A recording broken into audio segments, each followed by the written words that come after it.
जय हिंद साथियों। आज का हमारा डिस्कशन होने वाला है राष्ट्रपति पर महाभियोग किस तरीके से लगाया जाता है, कौन कौन वोटिंग करता है, ठीक है, कहाँ पर बहुमत से पारित होना होता है, ये सभी बातें आपको जानने को मिलेंगी। तो अगर लगता है, ऐसा पाया जाता है कि राष्ट्रपति महोदय संविधान का अतिक्रमण कर रहे हैं, गलत तरीके से प्रयोग कर रहे हैं, तो उन पर महाभियोग लगाया जाएगा और उन्हें पद से हटा दिया जाएगा। तो अनुच्छेद 61 में दिया गया है, अनुच्छेद 61 कहता है कि अगर राष्ट्रपति महोदय अपने पद का क्या कर रहे हैं, गलत इस्तेमाल कर रहे हैं, कहने का मतलब है संविधान का अतिक्रमण कर रहे हैं, ठीक है। अगर वो संविधान का कर रहे हैं अतिक्रमण, तो उस दशा में क्या होता है, उन पर महाभियोग लगाया जाएगा और उन्हें जो है पद छोड़ना पड़ेगा। तो ये बातें भी आपको यहाँ पर समझ में आ गई, यहाँ तक कोई आपको डाउट नहीं होगा। तो 61 क्या कहता है कि अगर राष्ट्रपति संविधान का अतिक्रमण करते हैं तो उन्हें पद से हटाया जाएगा, ठीक।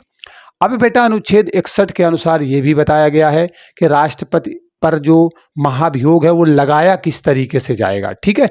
तो राष्ट्रपति द्वारा अगर संविधान के जो भी प्रावधान है उनका उल्लंघन किया जाता है तो संसद के किसी भी सदन द्वारा उन पर जो है महाभियोग लाया जाता है। मतलब संसद का कोई भी सदन, ठीक, संसद का कोई भी सदन लेके आ सकता है महाभियोग प्रस्ताव। मतलब चाहे लोकसभा लेकर के आए या फिर जो है राज्यसभा लेके आए, ठीक है, कोई भी सदन पहले ला सकता है। मतलब जो सदन पहले लेकर के आएगा राष्ट्रपति पर महाभियोग, तो सबसे पहले उसी में पास होना चाहिए। मान लीजिए लोकसभा अगर महाभियोग का प्रस्ताव लेकर के आती है तो पहले यहाँ पर बहुमत से पास होना चाहिए, उसके बाद दूसरे सदन में जाएगा, यहाँ पर भी बहुमत से पास हो जाएगा, तो उसके बाद जो है उन्हें अपना पद छोड़ना पड़ेगा। कहने का मतलब ये है, ठीक है।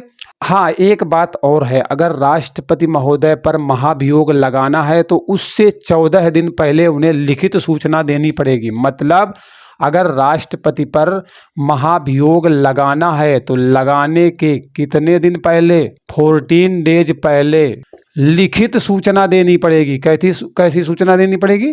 तो लिखित सूचना देनी पड़ेगी राष्ट्रपति महोदय को कि आप पर महाभियोग की प्रक्रिया चल रही है, तैयारी चल रही है, तैयार रहिए आप, ठीक। जिस भी सदन में महाभियोग लगाया जाता है, लाया जाता है, उसके 1/4 सदस्य पहले उसमें हस्ताक्षर करें।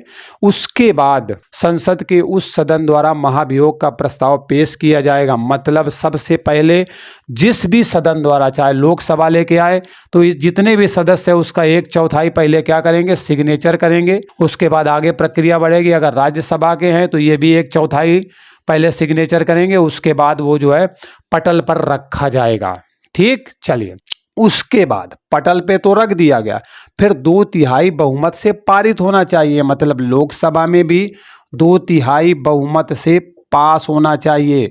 उसके बाद 2/3 बहुमत से क्योंकि इसमें जब पास होगा तब दूसरे सदन में जाएगा, तो इसमें भी 2/3 बहुमत से पास होना चाहिए। मतलब अपराध जो भी लगाए गए हैं, आरोप जो भी लगाए गए हैं, वो सिद्ध हो जाने चाहिए, ठीक है। तब जो है उन पर महाभियोग का कार्य पूरा समझा जाएगा और जो है उन्हें पद से हटा दिया जाएगा या पद से वो खुद ही अपना जो है हट जाएंगे।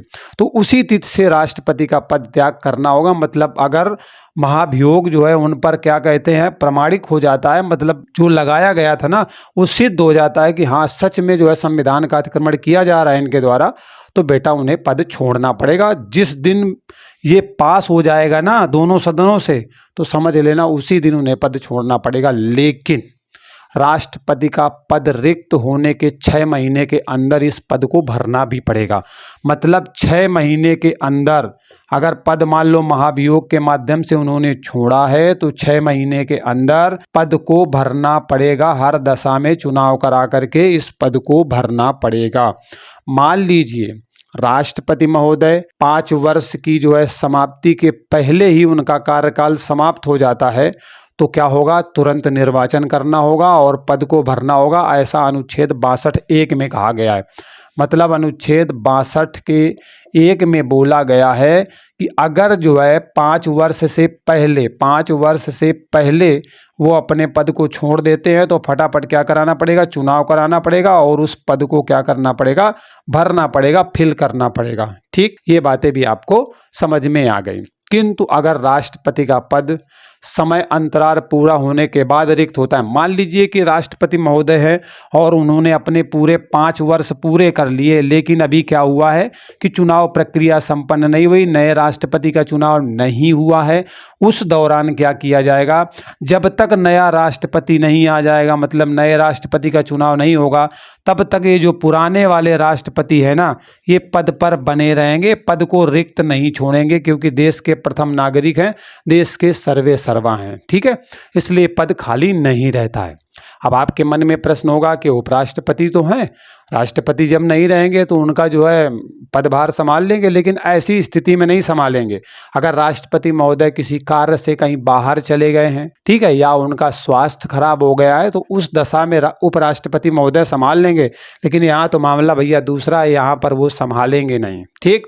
हाँ, अगर कोई विशेष परिस्थिति आ जाए, जैसे कि मैंने आपको बताया कि राष्ट्रपति के पद का मान लो खाली हो गया, कहीं चले गए हैं बाहर, या फिर किसी कारण बस जो है स्वास्थ्य ठीक नहीं है, तो उपराष्ट्रपति संभाल लेंगे। लेकिन अगर उपराष्ट्रपति महोदय भी उपस्थित नहीं है, तो बेटा राष्ट्रपति उत्तराधिकार अधिनियम 1969 भी बनाया गया है। अच्छा, तो चलो यही लिख देता हूँ, राष्ट्रपति उत्तराधिकार, ठीक है, राष्ट्रपति उत्तराधिकार अधिनियम बनाया गया है 1969, ठीक है, राष्ट्रपति उत्तराधिकार अधिनियम 1969 के माध्यम से उपराष्ट्रपति उनके पद का संचालन करेंगे, मतलब पद में राष्ट्रपति के रूप में उपराष्ट्रपति काम करेंगे।